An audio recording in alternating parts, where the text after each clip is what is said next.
My name is Jeremy Lachlan, and this podcast is brought to you by my company, Momentum Worldwide Movers. We focus on providing tailor made solutions to match the specific requirements of each customer, since every move is unique. Maryam is the founder of Buddy. After moving from Tehran to Tokyo in 2022, navigating a new culture and business environment taught her how essential openness, diversity, and real inclusion are for global talent. As a senior manager at Mitsui Co, she created an internal support group to help international employees and HR teams bridge cultural gaps and feel supported. Seeing the impact of that work inspired her to step out of corporate life and into entrepreneurship. Today, with support from Mitsui and Moon Creative Lab, she is building Buddy to help organizations and global professionals thrive together with empathy, clarity, and confidence.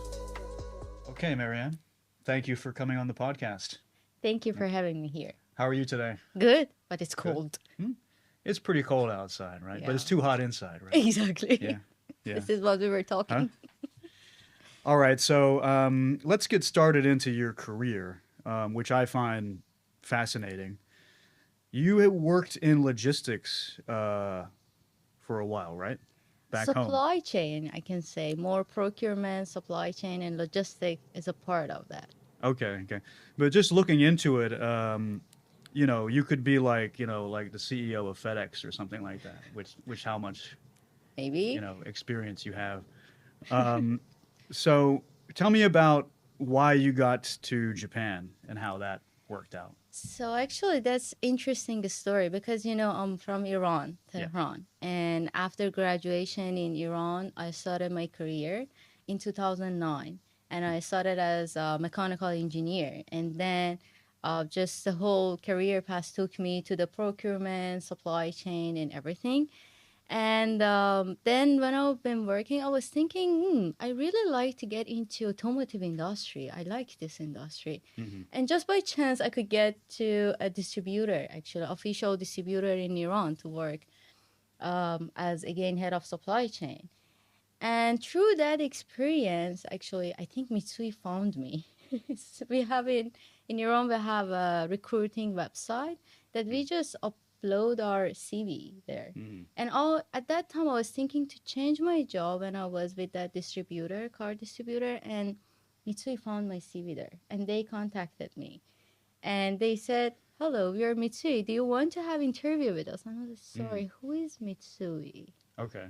So, yeah, this is So- how the story started. So you were a superstar. No, back I home. was not, but it was Yeah. really by chance. Okay. Yeah. Okay, so you were approached by Mitsui. Yes. And they asked you to come to Japan, or they asked you to work over there for a while? Yes, over there in Tehran. Yeah. So it was in 2016 that we had the interview and we felt that we can work together. Mhm. It was interesting for me. Before that, I didn't know Mitsui, but then when I get there and I had the meeting and interview, I was like, it's pretty cool company. So I really like to be a part of it. And also my experiences sounds interesting to Mitsui because at that time, political situation in Iran is complicated. So sanctions were lifted and we could have more businesses in Iran. And Mitsui wanted to expand the businesses. So that's why they also Right. found me like maybe a right person. Yeah, before I came to Japan, I think everybody probably, Mitsubishi and Sumitomo, like you heard their name 1,000 times, right? Yeah. I never heard about Mitsui until actually I came to Japan. Yeah. And I learned about the trading companies, right? That's The true. conglomerates.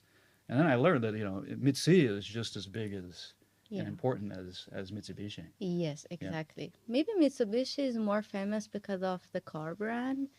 Well, and they made some jets in the war Yeah, as well. that's true. That's Yeah. true. Yes. Okay, so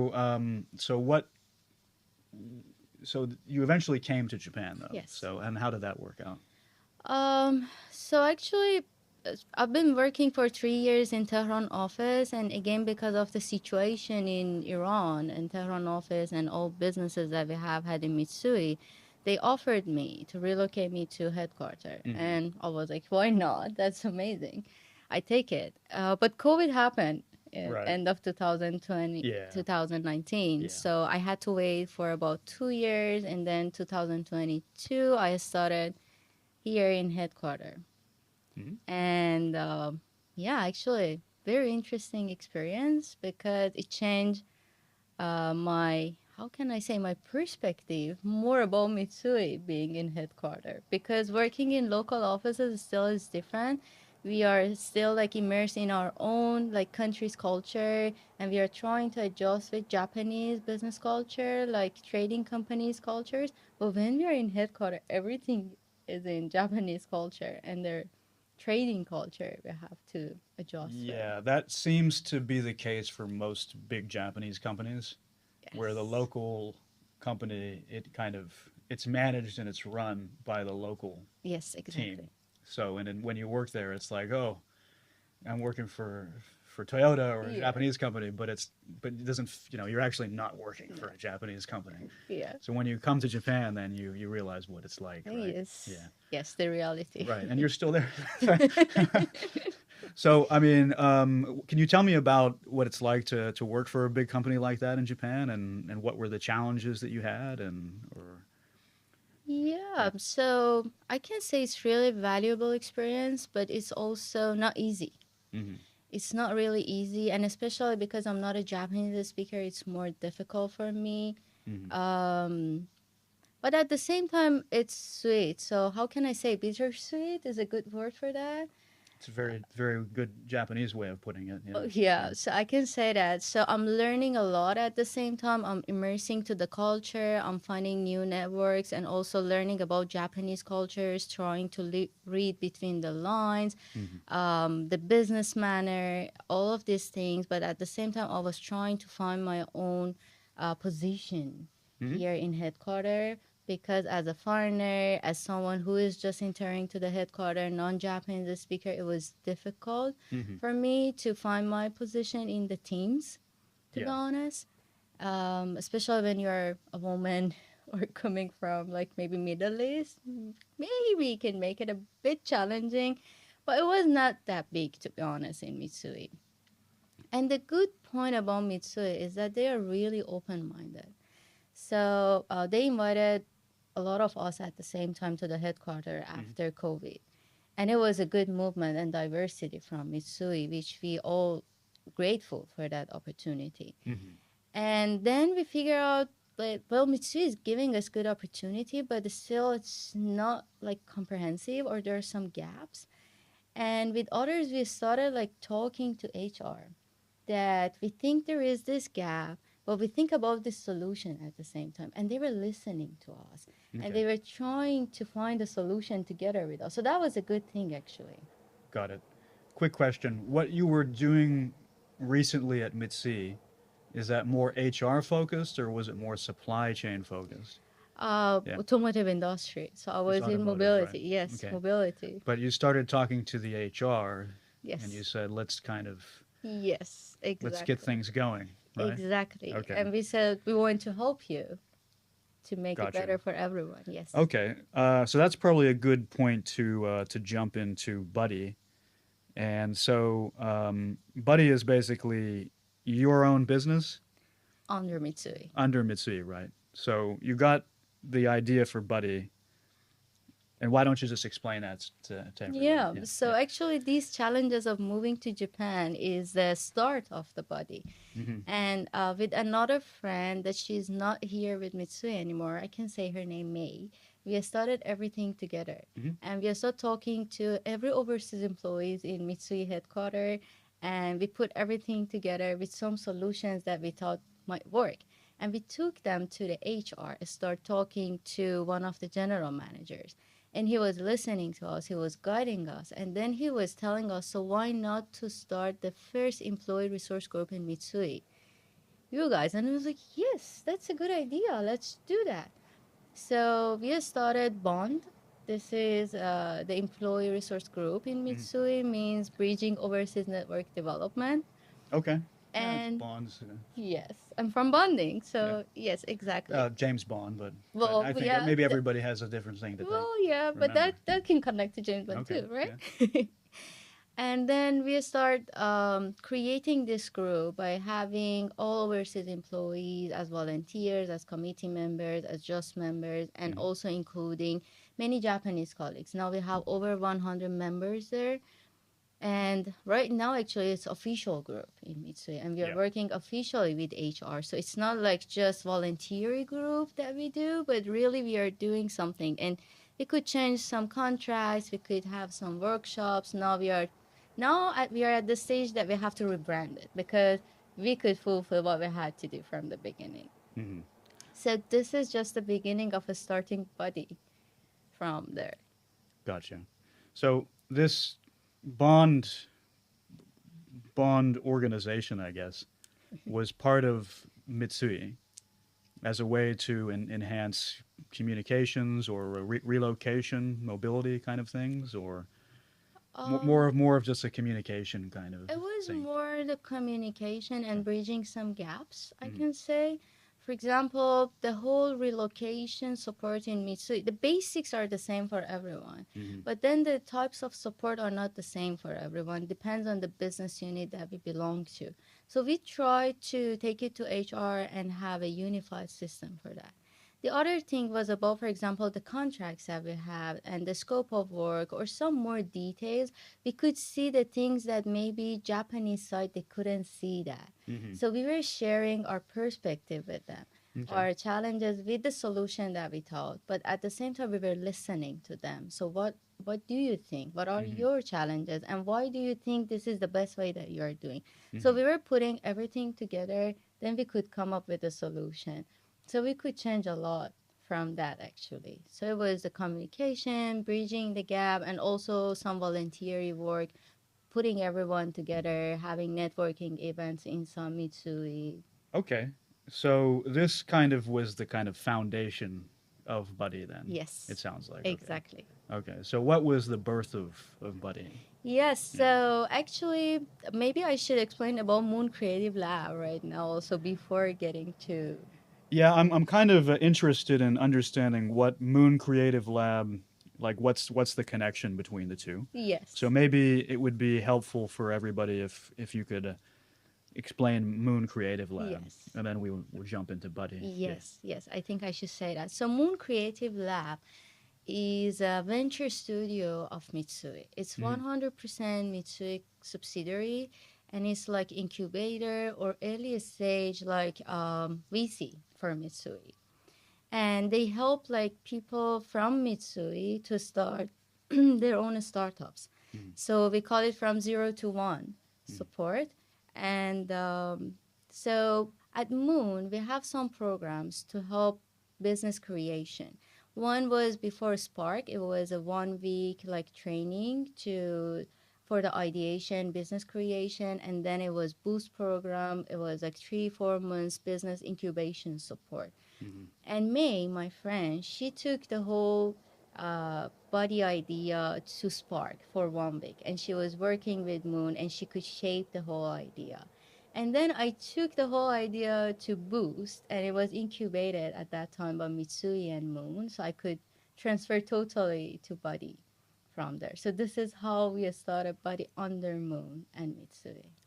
I see. It mostly makes sense to me. Okay. But the Moon Creative Lab is actually based in Palo Alto, California, Yes. right? Okay. Yes. So they have some funds Yes. to fund things. Okay. Exactly. Okay. Yes, Yeah. and Tokyo is the branch. And the branch is in Tokyo. Okay. Okay. So got it. So now tell me about what exactly that Buddy does and what's the mission of Yes. Buddy. So, taking from the experience at Mitsui, like there is this gap between foreigners and companies, and this support that is needed by for companies and also foreigners. We thought, why not to make it a company? Why not to make it a startup and solution that Mm-hmm. can be used by everyone? And then we started Buddy with the idea. The first idea was just supporting people with the buddy. When you're moving to Japan, to a new country, you need a buddy. Hmm? So that was just the basic idea to start Buddy. Yeah. That makes perfect sense to me. Yeah. Okay. Yes. I'll And the I'll, I'll same let to you. me. Yeah, okay. So yeah, you have somebody that watches your back, right? You know. Yes, Yeah. exactly. This Gotcha. is Yeah. what we need. and someone who can Who's got your back, right? Ex- Yeah. Yeah, Yeah. exactly. Someone who can show us what we have to do step by step. Mm. And if we need support, oh, can you come with me somewhere? And we can ask that person without hesitation. Because sometimes we cannot ask like our colleagues or friends for full-time support, or maybe some questions that might sound silly or just simple to them, and they are Mhm. like, why should I do that, like why should I answer to that? So that was the basic idea of starting with the buddy, but now we developed through the time, and now buddy is more like a platform that is a combination of that digital buddy with a step-by-step guidance, and we have the AI bot who can help you with accessing to the information, and there is no language barrier there, and then hands-on support like a real buddy or other services that are needed. Mhm. So it's kind of like a concierge service, is it, or is it more? It's more like not really, but it's more like the tools that can be used by everyone, by the companies, to make it easier communication or easier process for the companies and employees at the same time, to reduce the workload, to reduce the friction, improve the efficiency. But then if there are hands-on supports are needed or more in-person services are needed, we have this in our ecosystem that we can offer Mhm. to the companies. Okay. So it's more like a resource, like Kinda. right. Yes, kinda can be So considered. an HR person would probably be like a dream come true, Yes, right? yes, Because we're in the relocation yes, sector, and I think some of what Buddy accomplishes is kind of about what people when they move, they need housing, or yes, where can I find things that are going to suit my needs, right? exactly. So, and we deal with a lot of HR, and it's like the moving and like these aspects and things, they're not the main priority, Yes, you know. exactly, So yeah, okay. exactly.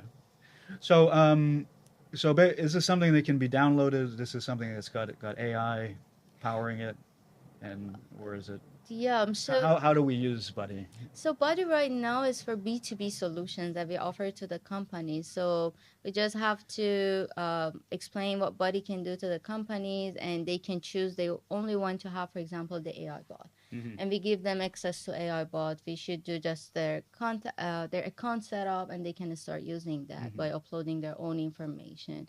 Or they need to have Flow, that is step-by-step guidance that has AI embedded, so then they can use that. Or some companies may just tell us they need some support like Buddy, or like they need a moving company, they need a housing company, or medical assistant. Then we can just introduce through our own ecosystem that we have. So it's really like a la carte menu that we put in front of the companies based on what they need and their challenges they can choose. Yeah, that sounds like it would fly well in Japan because the Japanese companies are all about customization, right? Yes, Yeah. exactly. Yeah. Exactly. Okay, so you're continuing. You're at Buddy, and that's going to be what you're doing for a while, or you're just Yes. yeah. Yes. Okay, This is now my baby. it's your baby. So still a long way to grow and lots of success ahead, right? Yes, Yeah. we are Okay. planning. Good. So I'll switch the conversation then to Japan and focusing on what's going on in Japan. So like the immigration and everything right now it's not exactly swinging in our way, the Yes. right way, right? Yeah. So I just thought that I would ask you, like personally, like as an Iranian living in Japan, like what are you concerned about what's going on right now, or what do you think? Yeah, Well, more internationally, I'm concerned about yeah, what's going on, but inside Japan, I think so far it's okay. right. Even with these new rules, I don't think that they're really targeting people that they are living here like legally, or they have a job, they have a purpose of being here. It's more about protecting the country like against um, criminals or something like that. So I don't see it really bad thing. I know that it's getting stricter though, to have more like Right. entrepreneurs. I'm not going to get too political on Yeah, this because yeah, you know yeah, it's not really the purpose of this podcast. But I agree with you to a certain extent. But I'm also a little bit concerned because Yeah. it might not be the best for the business environment or for Well, that's I agree with that. um, kind of things in general. But I agree with that. you know, do you see yourself living in Japan for a long time, or do you think your baby's gonna grow up and then and Buddy's gonna be taken internationally? Is it gonna go back home or Yeah, that California? that's a good question to be honest. So, no one knows the future. So far, I'm good at staying here, and I'm trying to work on body scale it here. But also, the plan for body is not only keeping it in Japan. We want to scale it and replicate it in other countries and make it like international solution that can be used by any company anywhere for people that they're moving around, so they can use it for easier access to the resources. Um, but being here for long term, I don't know. So far, I'm good. So Hmm. let's see what will happen in future. And yeah, Yeah, I mean, for some people, Japan is when they're really invested in Japan, yeah, right? And like before I came to Japan, I knew I wanted to live here, and I knew I wanted to work here and stay here for a long time. But you also have people who come here and they find success in business, and then or in whatever, and then they go on and you know yes. I see it all the time. So if it wasn't Japan, where would you like to visit?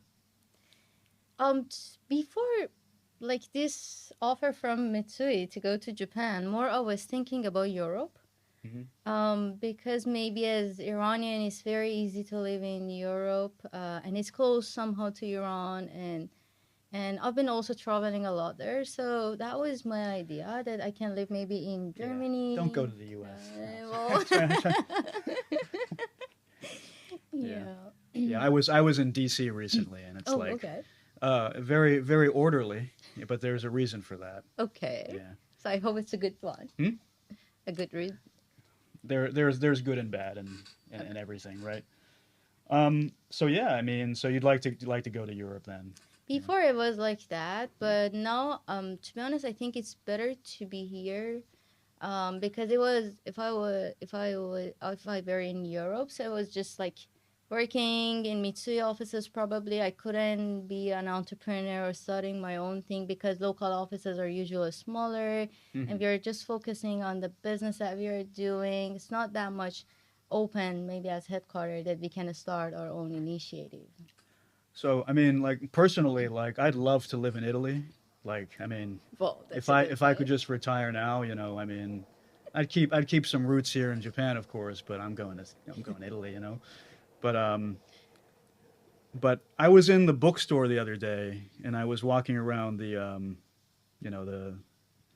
wasn't politics or whatever, the current affairs or whatever, and there was a bunch of books that were like, the future is Asian, you know, Asia is where it's at, and Interesting. um, so I don't know, and Japan happens to be in Asia. It's Well, it's not the most developing country in Asia, but Japan is essential to these countries that are developing. exactly. So I think in the strategically being in Japan is a pretty good thing. I think Uh, so. Yeah. right. Yeah. That's not why I'm here. And I'm that's here why because I I'm love also Japan here. and my life is here and my Yeah. family is I have family here and everything like that. Yes.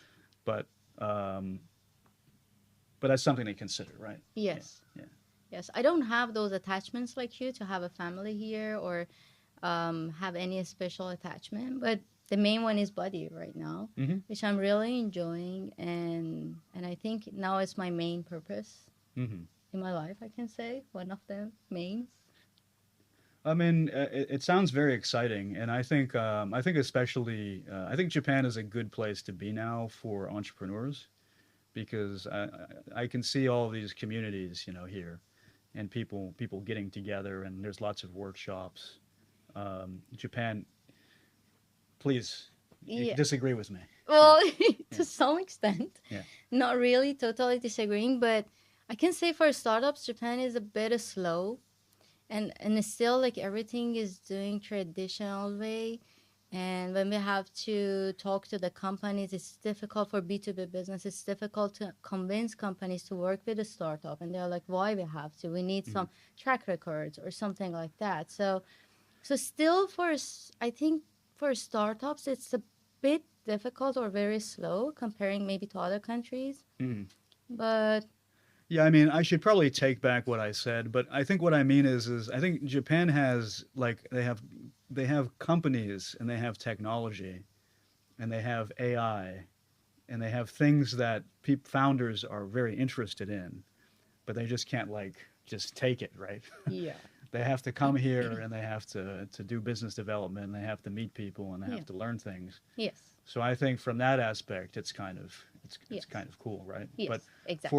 for Japanese citizens or residents who want to do that completely independently, I think there's a long way to go. That's Right. true. Yeah. I agree with that. Yes, yes, because of the culture here also.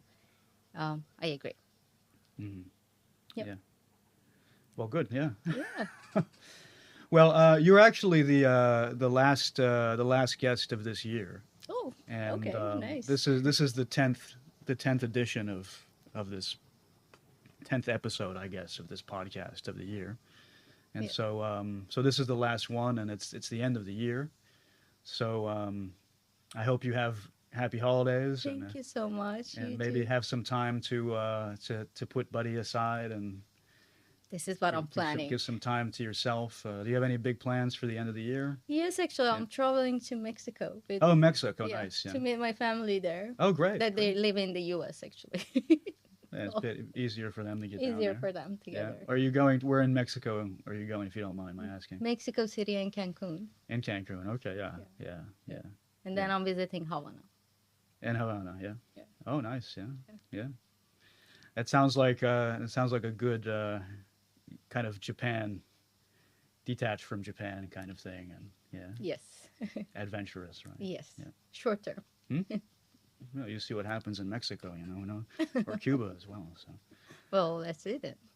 well, Maryam, thank you very much for coming on today. Thank you for having me That was a here. very, very fascinating discussion, and I wish you the best of success with Buddy Thank you so yeah, much. in the coming years. Yeah. Thank you. Thank you. Thank you. Thank you Thank very you so much. much. Yeah. Thank you.